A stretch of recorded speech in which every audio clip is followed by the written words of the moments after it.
নমস্কার, সুলতার গল্প কথায় আপনাদের স্বাগত।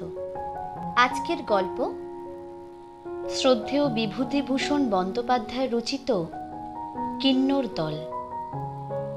পাড়াটায় ৬-৭ ঘর ব্রাহ্মণের বাস মোটে। সকলের অবস্থাই খারাপ। পরস্পরকে ঠকিয়ে পরস্পরের কাছে ধার ধোর করে এরা দিন গুজরান করে। অবশ্যই কেউ কাউকে খুব ঠকাতে পারে না, কারণ সবাই বেশ হুঁশিয়ার। গরিব বলেই এরা বেশি কুচুটে ও হিংসুটে। কেউ কারো ভালো দেখতে পারে না বা কেউ কাউকে বিশ্বাসও করে না। পূর্বেই বলেছি, সকলের অবস্থা খারাপ এবং খানিকটা তার দরুন, খানিকটা অন্য কারণে সকলের চেহারাও খারাপ। কিশোরী মেয়েদেরও তেমন লালিত্য নেই মুখে। ছোট ছোট ছেলেরা এমন অপরিষ্কার অপরিচ্ছন্ন থাকে এবং এমন পাকা পাকা কথা বলে যে তাদের আর শিশু বা বালক বলে মনে হয় না। কাব্যে বা উপন্যাসে যেই শৈশবকালের কতই প্রশস্তি পাঠ করা যায়, মনে হয় সেসব এদের জন্য নয়। এরা মাতৃগর্ভ থেকে ভূমিষ্ঠ হয়ে একেবারে প্রবীণত্বে পা দিয়েছে। পাড়ায় একঘর গৃহস্থ আছে, তারা এখানে থাকে না। তাদের কোঠা বাড়িটা চাবি দেওয়া পড়ে আছে আজ 10-12 বছর। এদের মস্ত বড় সংসার ছিল, এখন প্রায় সবাই মরে হেজে গিয়ে প্রায় 5টি প্রাণীতে দাঁড়িয়েছে। বাড়ির বড় ছেলে পশ্চিমে চাকুরি করে, মেজ ছেলে কলেজে পড়ে কলকাতায়, ছোট ছেলেটি জন্মাবধি কালা ও বোবা, পিসিমার কাছে থেকে মুকবধির বিদ্যালয়ে পড়ে। বড় ছেলে বিবাহ করেনি, যদিও তার বয়স 30-32 হয়েছে। সে নাকি বিবাহের বিরোধী। শোনা যাচ্ছে যে এমনিভাবেই জীবন কাটাবে। পাড়ার মধ্যে এরাই শিক্ষিত ও সচ্ছল অবস্থার মানুষ, সেজন্যে এদের কেউ ভালো চোখে দেখে না। মনে মনে সকলেই এদের হিংসে করে এবং বড় ছেলে যে বিয়ে করবে না বলেছে, সেই সংবাদে পাড়ার সবাই পরম সন্তুষ্ট। যখন সবাই ছোট ও গরিব, তখন একঘর লোক কেন এত বাড়বে? বড় ছেলে বিয়ে করলেই ছেলে মেয়ে হয়ে জোজ্জুলুম্মান সংসার হবে 2 দিন পরে, সে কেউ সহ্য করতে পারবে না। মেজ ছেলে মোটে কলেজে পড়ছে, এখন সাপ হয় কি ব্যাঙ হয় তার কিছু ঠিক নেই। তার বিষয়ে দুশ্চিন্তার এখনো কারণ ঘটেনি, তার বয়সও বেশি নয়। মজুমদার বাড়িতে ভাঙা রোয়াকে দুপুরে পাড়ার মেয়েদের মেয়ে গজালি হয়। তাতে রায়গিন্নি, মুকুজ্জে গিন্নি, বোস গিন্নি, চক্কতি গিন্নি প্রভৃতি তো থাকেনি, পাড়ার অল্প বয়সী বউরা ও মেয়েরাও থাকে। সাধারণত যেসব ধরনের চর্চা এ মজলিসে হয়ে থাকে, তা শুনলে নারী জাতির সম্বন্ধে লিখিত নানা প্রশংসাপূর্ণ বর্ণনার সত্যতার সম্বন্ধে ঘোর সন্দেহ যার উপস্থিত না হবে, তিনি নিঃসন্দেহে একজন খুব বড় ধরনের অপটিমিস্ট। আজ দুপুরে যে বৈঠক বসেছে, তাতে আলোচিত বিষয়গুলি থেকে মোটামুটি প্রতিদিনের আলোচনার ও বিতর্কের প্রকৃতি অনুমান করা যেতে পারে। বোসগিন্নি বলছিলেন, আর বাপু দিচ্ছি তো রোজই, আমার গাছের কাঁঠাল খেয়েই তো মানুষ। আমাদের যখন কাঁঠাল পাড়ানো হয়, ছেলে মেয়েগুলো হ্যাংলার মতো তলায় দাঁড়িয়ে থাকে। ঘেও কি ভুয়ো, 1-8খানা যদি থাকে তো বলি, যা নিয়ে যা, তোদের তো নেই, যা খেগে যা। তা কি পোড়ার মুখে কোনো দিন সুবাক্যি আছে? ও মা, আজ আমার মেয়ে 2টো লেবু তুলতে গিয়েছে ডোবার ধারের গাছে, তো বলে কিনা রোজ রোজ লেবু তুলতে আসে, যেন সরকারি গাছ পড়ে রয়েছে আর কি। 24 ঝুড়ি কথা শুনিয়ে দিলে মন্টুর মা। আচ্ছা বলো তো তোমরাই। মন্টুর মা, যাকে উদ্দেশ্য করে এই কথা বলা হচ্ছিল, তিনি এদের মজলিসে কেবল আজই অনুপস্থিত আছেন। নইলে রোজই এসে থাকেন। তার অনুপস্থিতির সুযোগ গ্রহণ করে সবাই তার চালচলন, ধরন ধারণ, রীতিনীতির নানা রূপ সমালোচনা করলে। প্রিয় মুখুজ্জের মেয়ে শান্তি 16-17 বছরের কুমারী।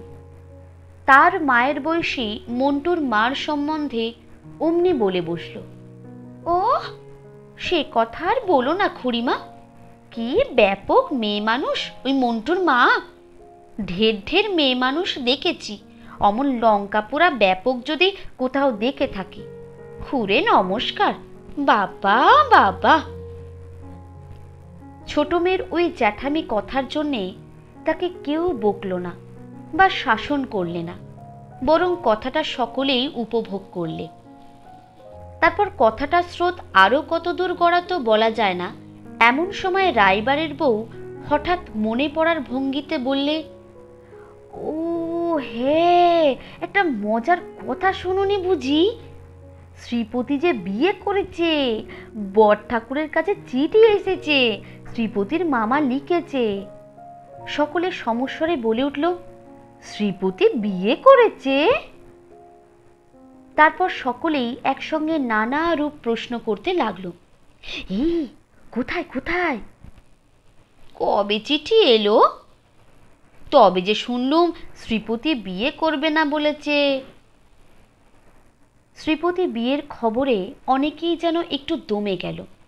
খবরটা তেমন শুভ নয়। কারো উন্নতির সংবাদ এদের পক্ষে আনন্দের সঙ্গে গ্রহণ করা অসম্ভব। তাদের যখন উন্নতি হলো না, তখন অপরের উন্নতি হবে কেন? কিন্তু এরপরেই যখন রায়বউ মুখ টিপে হেসে আস্তে আস্তে বললেন, বউটি নাকি বামুনের মেয়ে নয়, তখন সকলে খাড়া হয়ে শটান উঠে বসল।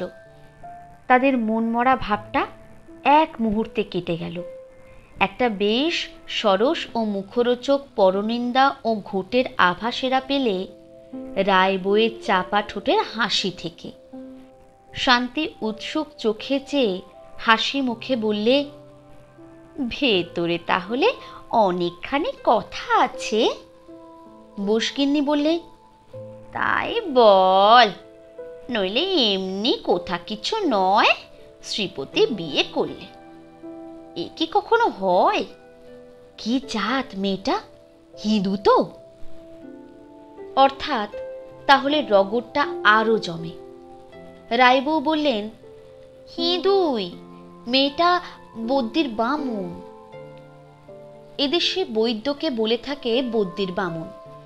এ অঞ্চলের ত্রিসীমানায় বৈদ্যের বাস না থাকায় বৈদ্য জাতির সমাজতত্ত্ব সম্বন্ধে এদের ধারণা অত্যন্ত অস্পষ্ট। কারো বিশ্বাস ব্রাহ্মণের পরে বৈদ্যের সামাজিক স্থান। তারা এক প্রকারের নিম্নবর্ণের ব্রাহ্মণ, তার চেয়ে নিচু নয়। আবার কারো বিশ্বাস তাদের স্থান সমাজের নিম্নতর ধাপের দিকে। শান্তি বললে, বইয়ের বয়স কত? ও তা অনেক, শুনছি 24-25। সকলে সমস্বরে আবার একটা বিষয়ের রোল তুলল। 24-25 বছর পর্যন্ত মেয়ে আইবুড়ো থাকে ঘরে, এ আবার কোথাকার ছোট জাত, রাম রাম, ছি ছি ছি। শান্তির মা বললেন, তাহলে মেয়ে আর নয়, মাগি বলো, পাঁড় শশা। বাপ মা বুঝি ঘরে বীজ রেখেছিল। কে একজন মুখ টিপে হেসে বলে, এই বিধবা না তো? চক্রবর্তী গিন্নি বললেন, আগের পক্ষে ছেলে মেয়ে কিছু আছে নাকি মাগির? এ কথায় শান্তি আগে মুখে আঁচল দিয়ে খিলখিল করে হেসে উঠল। তারপরে বাকি সকলে তার সঙ্গে যোগ দিলে। হ্যাঁ, এটা একটা নতুন ও ভারী মজার খবর বটে। মেয়ে গজালির কিছুদিনের মতো খোরাক সংগ্রহ হলো। আম চুরি, কাঁঠাল চুরির গল্প একটু একঘেয়ে হয়ে পড়েছিল। ঠিক পরের দিনই এক অপ্রত্যাশিত ব্যাপার ঘটল। শ্রীপতির মেজ ভাই উমাপতি গায়ে এসে বাড়ির চাবি খুলে লোক লাগিয়ে ঘরদোর পরিষ্কার করতে লাগলো। তার দাদা বৌদিকে নিয়ে শিগগিরই আসবে এবং কিছুদিন নাকি গাঁয়েই বাস করবে।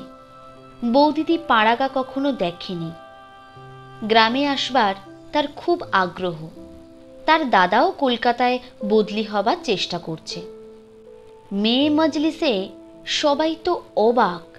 শ্রীপতি কোন মুখে অজাতের বউ নিয়ে গাঁয়ে এসে উঠবে? মানুষের একটা লজ্জা শরমও তো থাকে। করেই ফেলেছিস না হয় একটা অকাজ। এসব কি খিরিস্টানি কাণ্ড কারখানা কালে কালে হলো কি?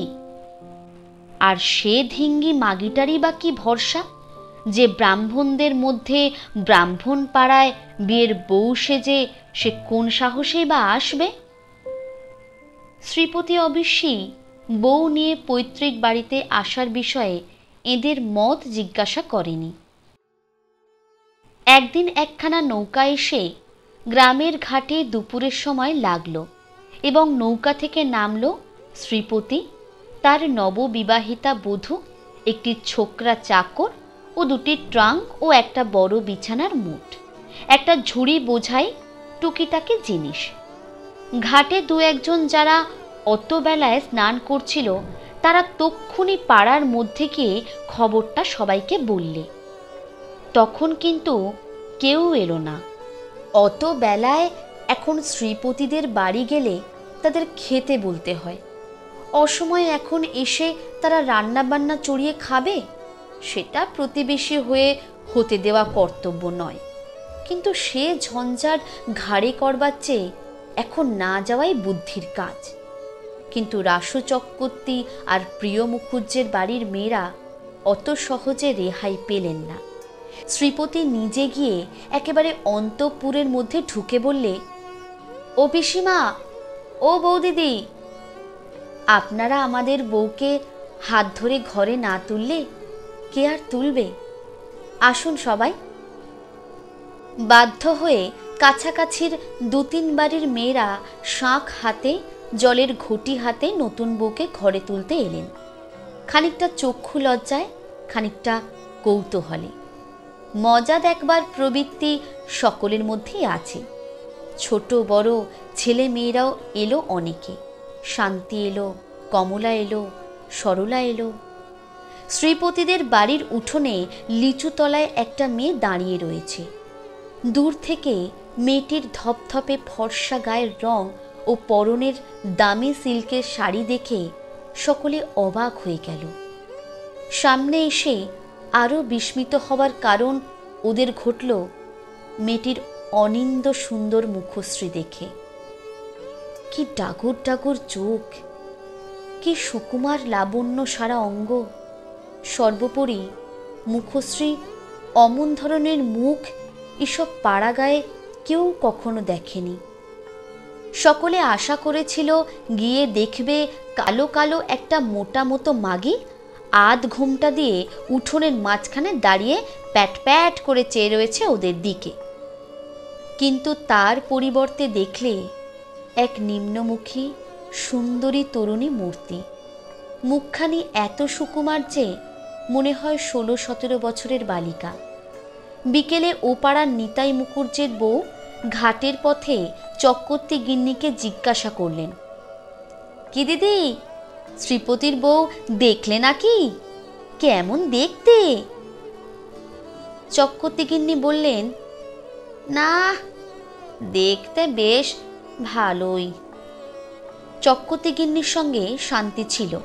সে হাজার হোক ছেলে মানুষ, ভালো লাগলে পরের প্রশংসার বেলায় সে এখনো কার্পণ্য করতে শেখেনি।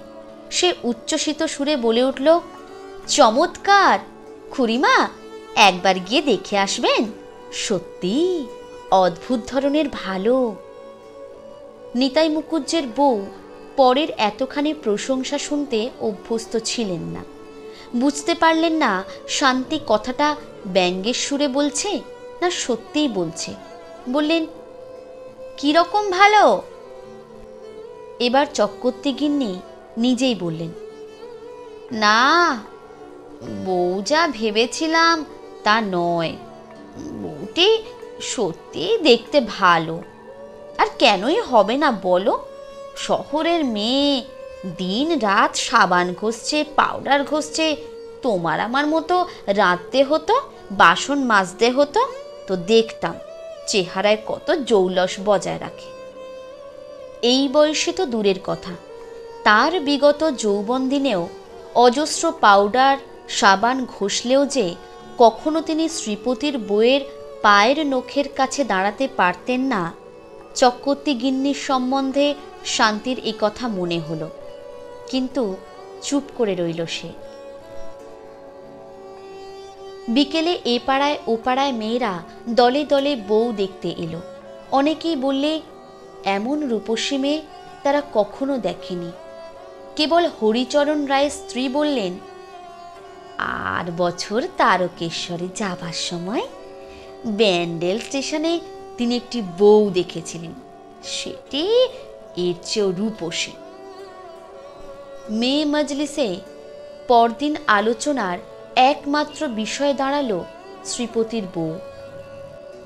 দেখা গেল তার রূপ সম্বন্ধে দ্বিমত নেই সভ্যাদের মধ্যে, কিন্তু তার চরিত্র সম্বন্ধে নানা রকম মন্তব্য অবাধে চলছে। ধরন ধারণ যেন কেমন কেমন, অত সাজগোজ কেন রে বাপু? ভালো ঘরের মেয়ে নয়, দেখলেই বোঝা যায়। বাসন মাজতে হলে ও হাত আর বেশি দিন অত সাদাও থাকবে না, নরমও থাকবে না, ঠেলা বুঝবেন পাড়া গায়ের। গলায় নেকলেস ঝুলাতে আমরাও জানি, বেশ একটু ঠেকারে, পাড়া গায়ের মাটিতে যেন গুমড়ে পা পড়ছে না, এমনি ভাব। বামুনের ঘরে বিয়ে হয়ে ভাবছে যেন কি। তা তো হবে, বদ্যির বামুনের মেয়ে, বামুনের ঘরে এসেছে, ওর 7 পুরুষের সৌভাগ্যী না? নববধূর সপক্ষে বললে কেবল শান্তি ও কমলা। শান্তি ঝাঁঝের সঙ্গে বললে, তোমরা কারো ভালো দেখতে পারো না না বাপু? কেন ওসব বলবে একজন ভদ্র ঘরের মেয়ের সম্বন্ধে? কাল বিকেলে আমি গিয়ে কতক্ষণ ছিলাম নতুন বউয়ের কাছে, কোনো ঠেকার নেই, অঙ্কার নেই, চমৎকার মেয়ে। কমলা বললে, আমাদের উঠতেই দেয় না কিছুতেই, কত গল্প করলে, খাবার খেতে দিলে, চা করলে, আর খুব সাজগোজ কি করে, সাদা সিধে শাড়ি সেমিজ পরেই তো ছিল, তবে খুব ফর্সা কাপড় চোপড়, ময়লা একেবারে দু চোখে দেখতে পারে না। শান্তি বললে, ঘরগুলো এরই মধ্যে কি চমৎকার সাজিয়েছে, আয়না, পিকচার, দোপাটে ফুলের তোড়া বেঁধে ফুলদানিতে রেখে দিয়েছে।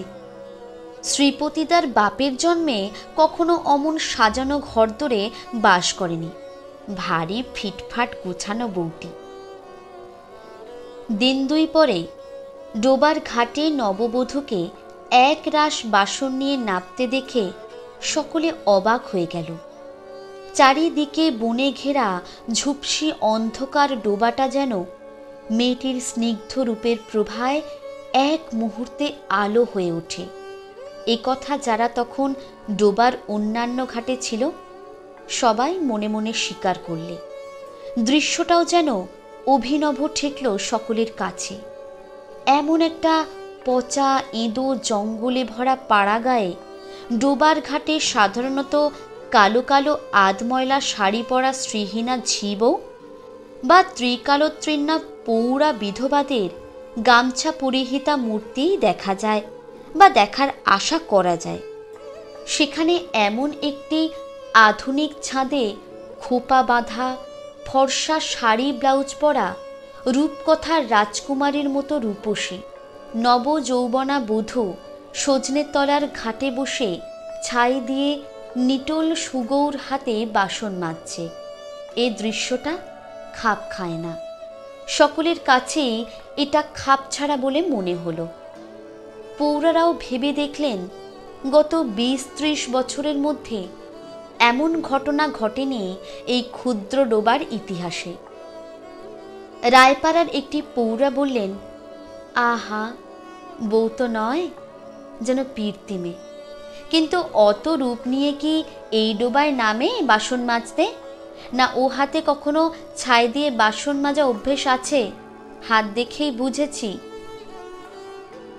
তারপর থেকে দেখা গেল ঘর সংসারে যা কিছু কাজ শ্রীপতির বউ সব নিজের হাতে করছে। ইতিমধ্যে শ্রীপতির কলকাতায় বদলি হওয়ার খবর আসতে সে চলে গেল বাড়ি থেকে। পাড়ার মেয়েদের মধ্যে শান্তি ও কমলা শ্রীপতির বউয়ের বড় ন্যাওটা হয়ে পড়ল। সকাল নেই বিকেল নেই, সবসময় দেখা যায় শান্তি ও কমলা বসে আছে ওখানে। পাড়াগাঁয়ের গরিব ঘরের মেয়ে, অমন আদর করে কেউ কখনো রোজ রোজ ওদের লুচি হালুয়া খেতে দেয়নি। একদিন কমলা বললে, বৌদিদি, তোমার ঘরে কাপড় মোড়া ওটা কি? শ্রীপতির বউ বললে, ওটা এসরাজ। বাজাতে জানো বৌদি? একটুখানি অমনি জানি ভাই, কিন্তু একদিনে ওকে বার পর্যন্ত করিনি। কেন জানো? গায়ে ঘরে কে কি হয়তো মনে করবে। শান্তি বললে, নিজের বাড়ি বসে বাজাবে, কে কি মনে করবে? একটু বাজিয়ে শোনাও না বৌদি।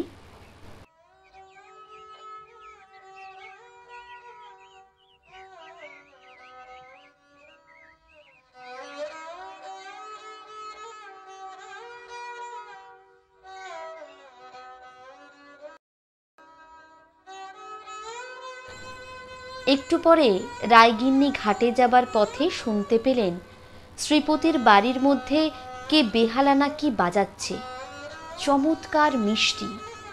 কোনো ভিখিরি গান গাচ্ছে বুঝি। দাঁড়িয়ে দাঁড়িয়ে খানিকক্ষণ শুনে তিনি ঘাটে চলে গেলেন। ঘাটে গিয়ে তিনি মজুমদার বউকে বললেন কথাটা, ওই শ্রীপতির বাড়ি কে একজন বোষ্টম এসে বেহালা বাজাচ্ছে শুনে এলাম। কি চমৎকার বাজাচ্ছে দিদি, দুদণ্ড দাঁড়িয়ে শুনতে ইচ্ছে করে। দুপুরের মেয়ে মাজলিসে শান্তির মা বললেন, শ্রীপতির বউ চমৎকার বাজাতে পারে, এসরাজ না কি বলে, একরকম বেহালার মতো। শান্তিদের ওবেলা শুনিয়েছিল। রায়বউ বললেন, ও তাই ওবেলা নাইতে যাবার সময় শুনলাম বটে, সে যে ভারী চমৎকার বাজনা গো। আমি বলি বুঝি কোনো ফকির বোষ্টম ভিক্ষে করতে এসে বাজাচ্ছে। এমন সময় শান্তি আসতেই তার মা বললেন, ওই জিজ্ঞেস করো না শান্তিকে। শান্তি বলে, ও সে আর তোমায় কি বলবো খুড়িমা, বৌদিদি যা বাজালে অমন কখনো শুনিনি। শুনবে তোমরা? তাহলে এখন বলি বাজাতে, বললেই বাজাবে। শান্তি শ্রীপতিদের বাড়ি চলে যাবার অল্প পরেই শোনা গেল শ্রীপতির বউয়ের এসরাজ বাজনা। অনেকক্ষণ কারো মুখে কথা রইল না। চক্রবর্তী গিন্নি বললেন, আহা, বড় চমৎকার বাজাও তো। সকলে স্বীকার করলে শ্রীপতির বউকে আগে যা ভাবা গিয়েছিল সেরকম নয় মেয়েটি। এসরাজ বাজানোর মধ্যে দিয়ে পাড়ার সকলের সঙ্গে শ্রীপতির বউয়ের সহজভাবে আলাপ পরিচয় জমে উঠল। দুপুরে সন্ধ্যায় প্রায় সবাই যায় শ্রীপতিদের বাড়ি বাজনা শুনতে। তারপর গান শুনল সবাই একদিন। পূর্ণিমার রাত্রে জ্যোৎস্না ভরা ভেতর বাড়ির রোয়াকে বসে বউ এসরাজ বাজাচ্ছিল। পাড়ার সব মেয়ে এসে জুটেছে। শ্রীপতি বাড়ি নেই। কমলা বললে, আজ বৌদি একটা গান গাইতেই হবে, তুমি গাইতে জানো ঠিক, শোনাও আজকে। বউটি হেসে বলে, কে বলেছে ঠাকুরজি যে আমি গান গাইতে জানি? না, ওসব রাখো, গাও একটা। সকলেই অনুরোধ করলে, বললে, গাও বৌমা, এ পাড়ায় মানুষ নেই, আস্তে আস্তে গাও, কেউ শুনবে না। শ্রীপতির বউ একখানা মীরার ভজন গাইলে। गिरधर के घर जा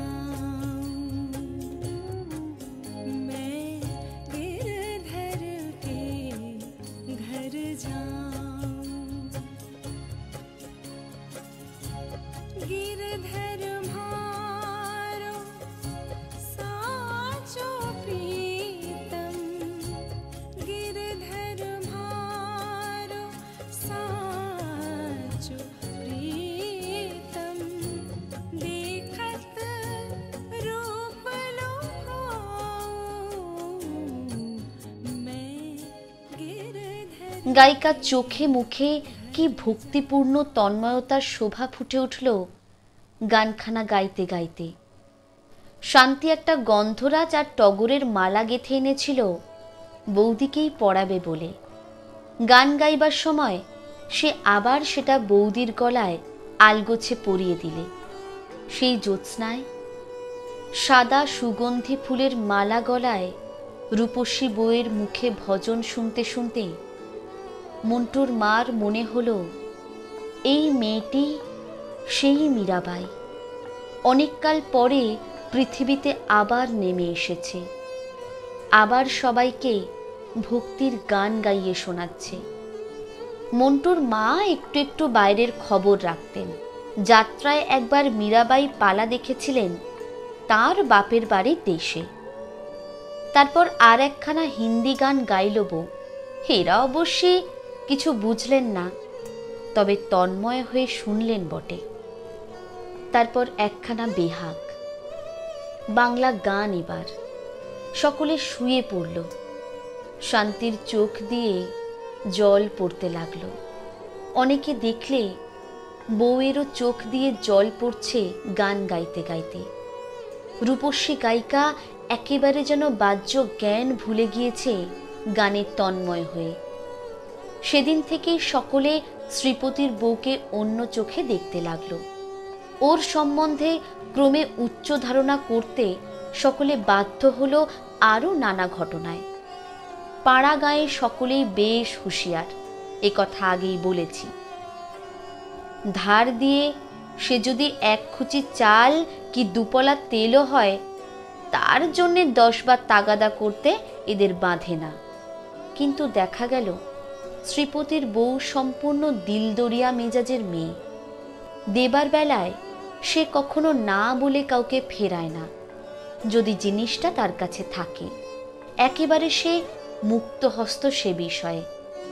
কিন্তু আদায় করতে জানে না, তাগাদা করতে জানে না। মুখে তার রাগ নেই, হাসি মুখ ছাড়া তার কেউ কখনো দেখেনি। শ্রীপতির বউয়ের আপন পর জ্ঞান নেই, এটাও সবাই দেখলে। পাশের বাড়িতে চক্করতি গিন্নি বিধবা। একাদশীর দিন দুপুরে তিনি নিজের ঘরে মাদুর পেতে শুয়ে আছেন। শ্রীপতির বউ এক বাটি তেল নিয়ে এসে তার পায়ে মালিশ করতে বসে গেল, যেন ও তার নিজের ছেলের বউ। চক্করতি গিন্নি একটু অবাক হলেন প্রথমটা। পাড়া গায়ে এরকম কেউ করে না, নিজের ছেলের বউই করে না তো অপরের বউ। এসো এসো মা আমার, এসো। থাক, তেল মালিশ আবার কেন মা? তোমায় ওসব করতে হবে না, পাগলি মেয়ে। এই পাগলি মেয়েটি কিন্তু শুনলে না। সে জোর করে বসে গেল তেল মালিশ করতে। মাথার চুল এসে অগোছালোভাবে উড়ে পড়ছে মুখে। অতিরিক্ত গরমে ও শ্রমে কিছু কিছু ঘাম দেখা দিয়েছে। চক্করতি গিন্নি এই সুন্দর মুখটির মুখ থেকে চোখ যেন অন্যদিকে ফেরাতে পারলেন না। বড় স্নেহ হলো এই আপন পর জ্ঞানহারা মেয়েটার উপর। ইতিমধ্যে কমলার বিয়ে হয়ে গেল। শ্বশুরবাড়ি যাবার সময় সে শ্রীপতির বউয়ের গলা জড়িয়ে ধরে কেঁদে বললে, বৌদি, তোমায় কি করে ছেড়ে থাকবো ভাই? মাকে ছেড়ে যেতে যত না কষ্ট হচ্ছে, তত হচ্ছে তোমায় ছেড়ে যেতে। এই এক ব্যাপার থেকেই বোঝা যাবে শ্রীপতির বউ এই অল্প কয়েক মাসের মধ্যে গ্রামের তরুণ মনের ওপর কিরকম প্রভাব বিস্তার করেছিল। পুজোর সময় এসে গেছে। আশ্বিনের প্রথম শরতের নীল আকাশে অনেক দিন পরে সোনালি রোদের মেলা। বন শিমের ফুল ফুটেছে ঝোপে ঝোপে। নদীর চরে কাশ ফুলের শোভা। পাশের গ্রাম সত্রাজিতপুরে বারুজ্জে বাড়ি পুজো হয় প্রতি বছর। এবারও শোনা যাচ্ছে মহানবমীর দিন তাদের বাড়ি 8 বছরের মতো যাত্রা হবে কাঁচরাপাড়ার দলের। শ্রীপতির বউ গান পাগলা মেয়ে, এ কথাটা এতদিনে এ গাঁয়ে সবাই জেনেছে। তার দিন নেই রাত নেই, গান লেগে আছে। দুপুরে রাত্রে রোজ এসরাজ বাজায়। গান সম্বন্ধে কথা সর্বদা তার মুখে। শান্তির এখনো বিয়ে হয়নি, যদিও সে কমলার বয়সী। সে শ্রীপতির বউয়ের কাছে আজকাল দিন রাত লেগে থাকে গান শিখবার জন্যে। একদিন শ্রীপতির বউ তাকে বললে, ভাই শান্তি, এক কাজ করবি? সত্রাজিৎপুরে তো যাত্রা হবে বলে সবাই নেচেছে, আমাদের পাড়ার মেয়েরা তো আর দেখতে পাবে না, তারা কি আর অপর গায়ে যাবে যাত্রা শুনতে? অথচ এরা কখনো কিছু শোনে না। আহা, এদের জন্য যদি আমরা আমাদের পাড়াতে থিয়েটার করি। শান্তি অবাক, থিয়েটার তাদের এই গায়ে?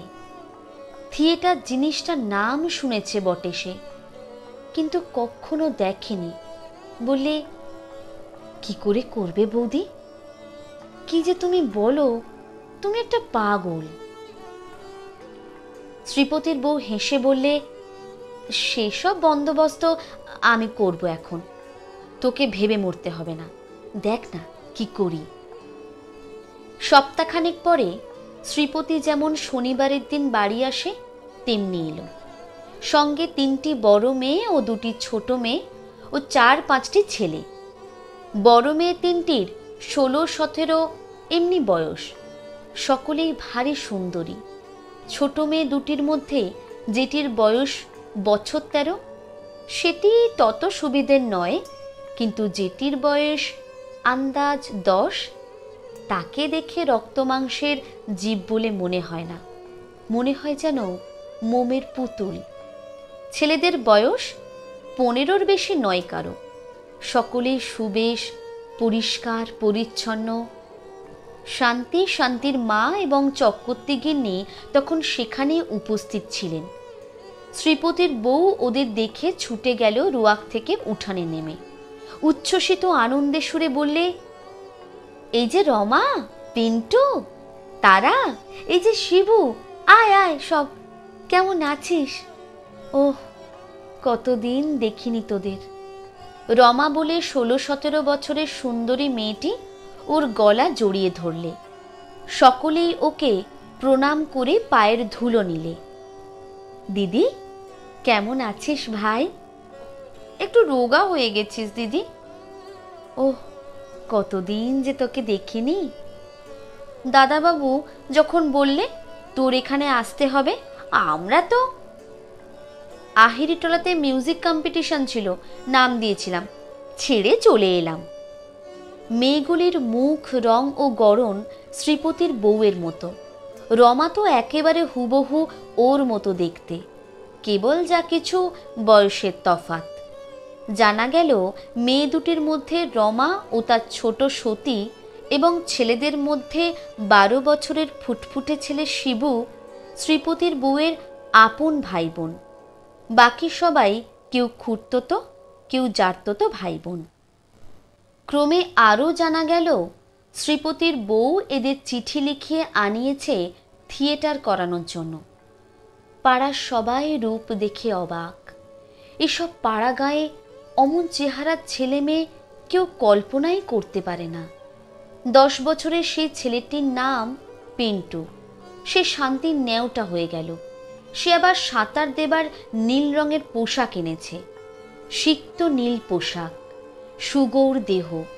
যখন সে নদীর ঘাটে স্নান করে উঠে দাঁড়ায়, তখন ঘাট শুদ্ধ মেয়েরা, বোস গিন্নি, মন্টুর মা, মজুমদার গিন্নি ওর দিকে হাঁ করে চেয়ে থাকেন। রূপ আছে বটে ছেলেটির। শান্তি দস্তুর মতো গর্ব অনুভব করে যখন পিন্টু অনুযোগ করে বলে, আহ শান্তিদি, আসুন না উঠে, ভিজে কাপড়ে কতক্ষণ দাঁড়িয়ে থাকবো, আসুন বাড়ি যাই। পুজো এসে পড়ল। এ গায়ে কোনো উৎসব নেই পুজোয়। গরিবদের গায়ে পুজো কে করবে? দূর থেকে সত্রাজিৎপুরের বাড়ুজ্জে বাড়ির ঢাক শুনেই গায়ের মেয়েরা সন্তুষ্ট হয়। ভিন গায়ে গিয়ে মেয়েদের পুজো দেখবার রীতি না থাকায় অনেকে 10-15 কি 20 বছর দুর্গা প্রতিমা পর্যন্ত দেখেনি। মেয়েদের জীবনে কোনো উৎসব আমোদ নেই এ গায়ে। শ্রীপতির বউ তাই একদিন শান্তিকে বলেছিল, সত্যি কি করে যে তোরা থাকিস ঠাকুরঝি, একটু গান নেই, বাজনা নেই, বই পড়া নেই, মানুষে যে কেমন করে থাকে এমন করে। বোধহয় সেই জন্যই এত উৎসাহের সঙ্গে ও লেগেছিল থিয়েটারের ব্যাপারে। শ্রীপতিদের বাড়ির লম্বা বারান্দায় একেবারে তক্তপোষ পেতে দড়ি টাঙিয়ে হলদে শাড়ি ঝুলিয়ে স্টেজ করা হয়েছে। শ্রীপতির বউ ভাই বোনদের নিয়ে সকাল থেকে খাটছে। শান্তি বললে, তুমি এত জানলে কি করে বৌদি? রমা বললে, তুমি জানো না দিদিকে শান্তি দি, দিদি অল বেঙ্গল মিউজিক কম্পিটিশনে। শ্রীপতির বউ ধমক দিয়ে বোনকে থামিয়ে দিয়ে বললে, নে নে যা, অনেক কাজ বাকি, এখন তোর অত বক্তৃতা করলে হবে না দাঁড়িয়ে। রমা না থেমে বললে, আর খুব ভালো পার্ট করার জন্যেও সোনার মেডেল পেয়েছে। যতবার পয়লা বৈশাখের দিন আমাদের বাড়িতে থিয়েটার হয়, দিদি তো তার পান্ডা। জানো আমাদের কি নাম দিয়েছেন জ্যাঠামশাই? শ্রীপতির বউ বললে, আবার? মহা অষ্টমীর দিন আজ, শুধু মেয়েদের আর ছোট ছোট ছেলেদের দিয়ে থিয়েটার দেখবে, শুধু মেয়েরাই। সমস্ত পাড়া কুড়িয়ে সব মেয়ে এসে জুটেছে থিয়েটার দেখতে। ছোট্ট নাটকটি শ্রীপতির বউয়ের জ্যাঠামশাইয়ের নাকি লেখা। রাজকুমারকে ভালোবেসেছিল তারই প্রাসাদের একজন পরিচারিকার মেয়ে। ছেলেবেলায় দুজনে খেলা করেছে। বড় হয়ে দিগ্বিজয়ে বেরুলেন রাজপুত্র। অন্য দেশের রাজকুমারী ভদ্রাকে বিয়ে করে ফিরলেন। পরিচারিকার মেয়ে অনুরাধা তখন নবযৌবনা কিশোরী, বিকশিত মল্লিকা পুষ্পের মতো শুভ্র পবিত্র। খুব ভালো নাচতে গাইতে শিখেছিল সে ইতিমধ্যে। রাজধানীর সবাই তাকে চেনে জানে। নৃত্যের অমন রূপ দিতে কেউ পারে না। এদিকে ভদ্রাকে রাজ্যে এনে রাজকুমার এক উৎসব করলেন। সে সভায় অনুরাধাকে নাচতে গাইতে হলো রাজপুত্রের সামনে ভাড়া করা নর্তকী হিসেবে। তার বুক ফেটে যাচ্ছে, অথচ সে একটা কথাও বললে না। নৃত্যের মধ্যে দিয়ে, সঙ্গীতের মধ্যে দিয়ে জীবনের ব্যর্থ প্রেমের বেদনা সে নিবেদন করলে প্রিয়জনের উদ্দেশ্যে। তারপর কাউকে কিচ্ছু না বলে দেশ ছেড়ে পরদিন একা কোথায় নিরুদ্দেশ হয়ে গেল। শ্রীপতির বউ অনুরাধা, রমা ভদ্রা, ওর অন্য সব ভাই বোনেরাও অভিনয় করলে। শ্রীপতির বউ বেশভূষায় রূপে গলে দোদুলমান, জুঁই ফুলের মালায় যেন প্রাচীন যুগের রূপকথার রাজকুমারী। রমাও তাই। গানে গানে অনুরাধা তো স্টেজ ভরিয়ে দিলে। আর কি অপূর্ব নৃত্যভঙ্গি! সতী, রমা, পিন্টু কি চমৎকার অভিনয় করলে, আর কি চমৎকার মানিয়েছে ওদের। তারপর বহুকাল পরে পথের ধারে মুমূর্ষ অনুরাধার সঙ্গে রাজপুত্রের দেখা। সে বড় মর্মস্পর্শী করুণ দৃশ্য। অনুরাধার গানের করুণ সুরপুঞ্জে ঘরের বাতাস ভরে গেল। চারিদিকে শুধু শোনা যাচ্ছিল কান্নার শব্দ। শান্তি তো ফুলে ফুলে কেঁদে সারা। অভিনয় শেষ হলো। তখন রাত প্রায় 11টা।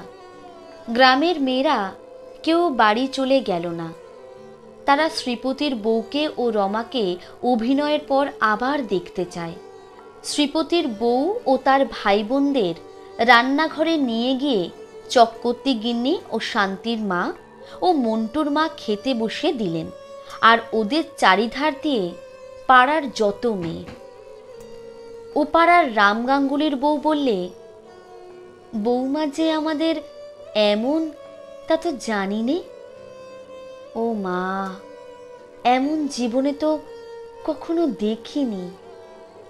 মন্টুর মা বললেন, আর ভাই বোনগুলিও কি সব হীরের টুকরো, যেমন সব চেহারা তেমনি গান। শান্তি তো তার বৌদিদির পিছু পিছু ঘুরছে, তার চোখ থেকে অভিনয়ের ঘোর এখনো কাটেনি। সেই জুঁই ফুলের মালাটি বৌদিদির গলা থেকে সে এখনো খুলতে দেয়নি। ওর দিক থেকে অন্য দিকে সে চোখ ফেরাতে পারছে না যেন। চক্রবর্তী গিন্নি বললেন, আর কি গলা আমাদের বৌমার আর রমার! পিন্টু অতটুকু ছেলে, কি চমৎকার করলে! শান্তির মা বললেন, পিন্টু খাচ্ছে না দেখো সেজ বউ, আর একটু দুধ দি, ভাত কটা মেখে নাও বাবা, চেঁচিয়ে তো খিদে পেয়ে গিয়েছে। ও কি চমৎকার মানিয়েছে পিন্টুকে না সেজ বউ, একে ফুটফুটে সুন্দর ছেলে।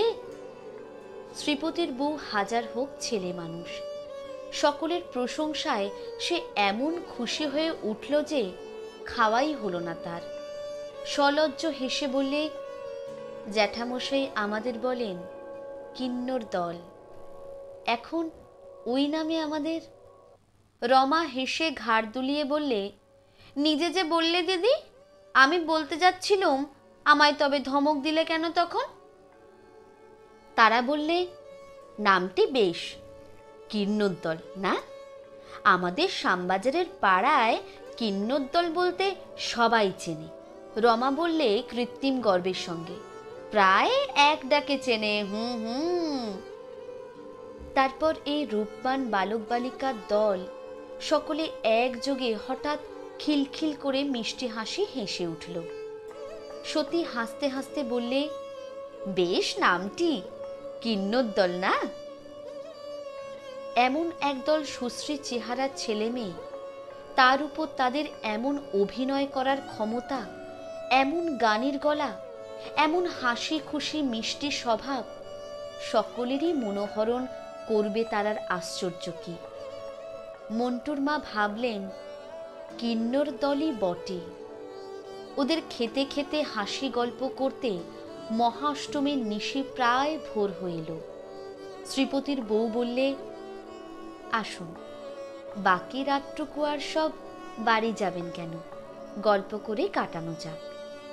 শ্রীপতি বাড়ি নেই, সত্রাজিৎপুরের বাড়ুজ্যে বাড়ির নিমন্ত্রণে গিয়েছে। আজ রাত্রে যাত্রা দেখে সকালে ফিরবে, সেজন্য সকলে বললে, তা ভালো, কিন্তু বৌমা তোমাকে গান গাইতে হবে। শান্তি বললে, বৌদি, অনুরাধার সেই গানটা গাও আর একবার। আহা, চোখে জল রাখা যায় না শুনলে। শ্রীপতির বউ গাইলে, রমা এসরাজ বাজালে, তারপর রমা ও তারা একসঙ্গে গাইলে। একটি মাত্র তেরো পাখি বাঁশ গাছের মগডালে কোথায় ডাকতে আরম্ভ করেছে। রাত ফর্সা হলো। সে মহাষ্টমীর রাত্রি থেকেই গ্রামের সবাই জানলে শ্রীপতির বউ কি ধরনের মেয়ে।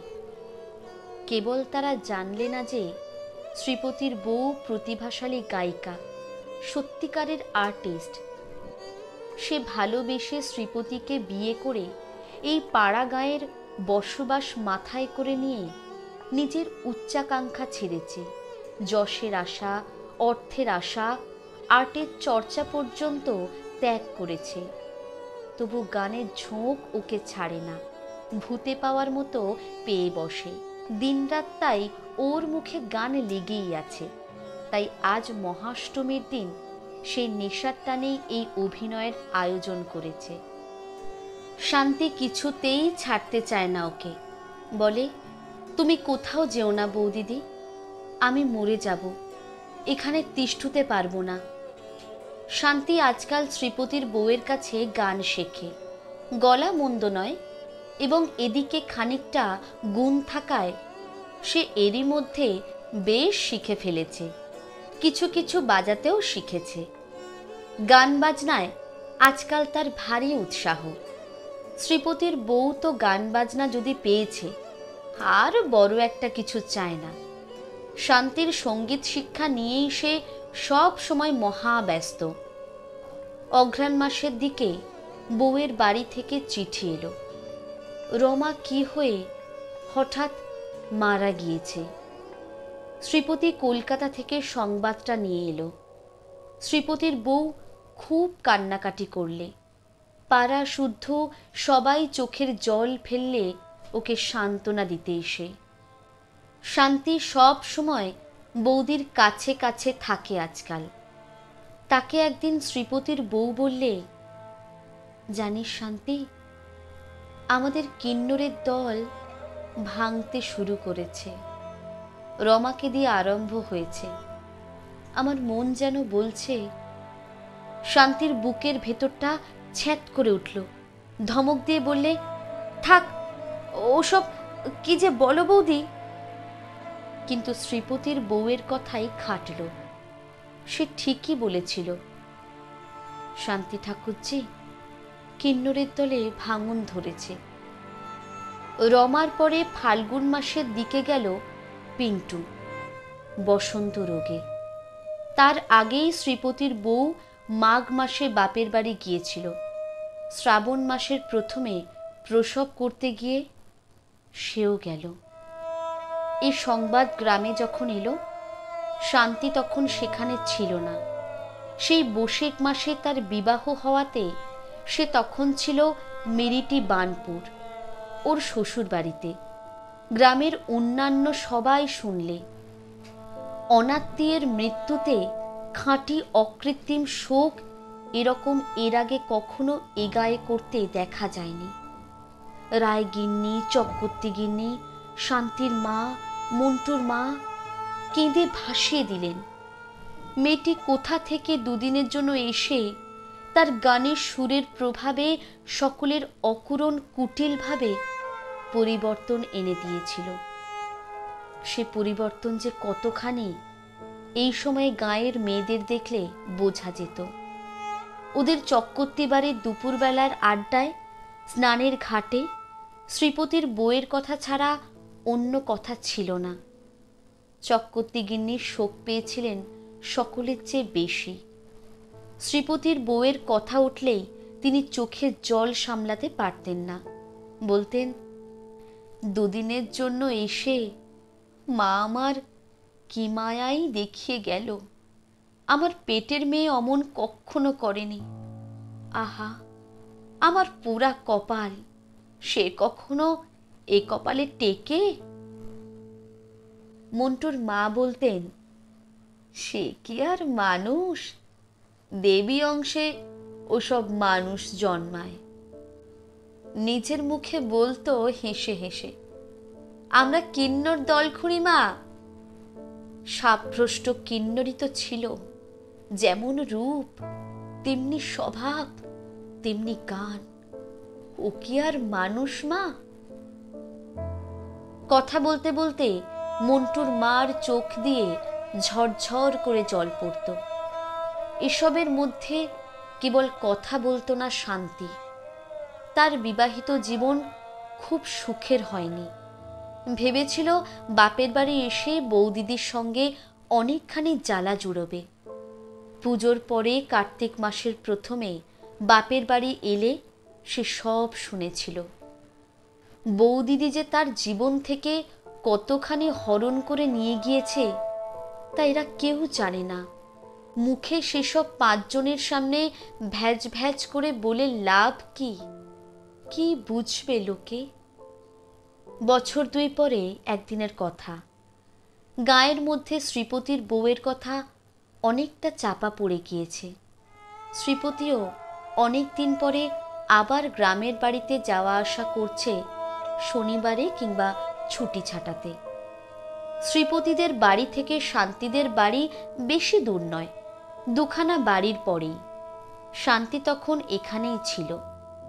অনেক রাত্রে সে শুনলে শ্রীপতি দাদাদের বাড়িতে কে গান গাইছে।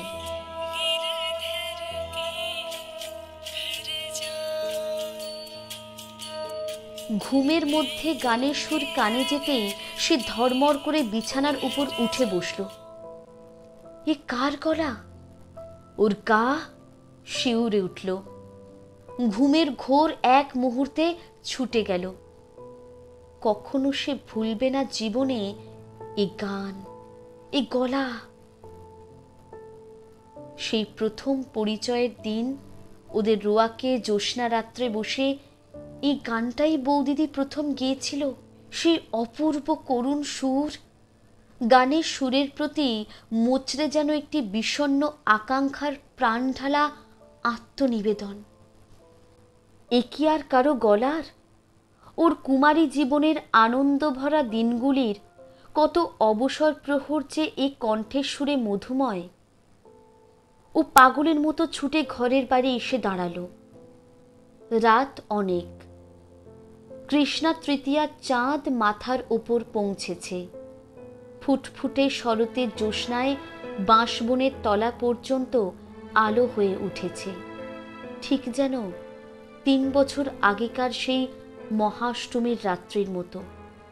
শান্তির মা ইতিমধ্যে জেগে উঠে বললেন, ও কে কে কে গান করছে রে শান্তি? তারপর তিনিও তাড়াতাড়ি বাইরে এলেন। শ্রীপতিদের বাড়ি তো কেউ থাকে না, গান গাইবে কে? ওদিকে মন্টুর মা, মণি, বাদল সবাই জেগেছে দেখা গেল। প্রথমটা এরা সবাই ভয়ে বিস্ময়ে কাঠ হয়ে গিয়েছিল। পরে ব্যাপারটা বোঝা গেল। শ্রীপতি কখন রাতের ট্রেনে বাড়ি এসেছিল কেউ লক্ষ্য করেনি। সে কলের গান বাজাচ্ছে। ওদের সাড়া পেয়ে সে বাইরে এসে বললে, আমার এক বন্ধুর কাছ থেকে চেয়ে আনলুম ওর গানখানা। মরবার কমাস আগে রেকর্ডে গিয়েছিল। সবাই খানিকক্ষণ চুপ করে দাঁড়িয়ে রইল। শান্তি প্রথমে সে নীরবতা ভঙ্গ করে আস্তে আস্তে বললে, চিরুদা, রেকর্ডখানা আর একবার দেবে? পরক্ষণে একটি অতি সুপরিচিত পরম প্রিয় সুললিত কণ্ঠের দরদ ভরা সুরপুঞ্জে পাড়ার আকাশ বাতাস স্তব্ধ জ্যোৎস্না রাত্রিটা ছেয়ে গেল। মানুষের মনের কি ভুলই যে হয়। অল্পক্ষণের জন্যে শান্তির মনে হলো তার কুমারী জীবনের সুখের দিনগুলি আবার ফিরে এসেছে। যেন বৌদিদি মরেনি, কিন্নরের দল ভেঙে যায়নি, সব বজায় আছে। এই তো সামনে আসছে পুজো, আবার মহা অষ্টমীতে তাদের থিয়েটার হবে, বৌদিদি গান গাইবে। গান থামিয়ে ওর দিকে চেয়ে হাসি মুখে বলবে, কেমন শান্তি ঠাকুরজি, কেমন লাগলো?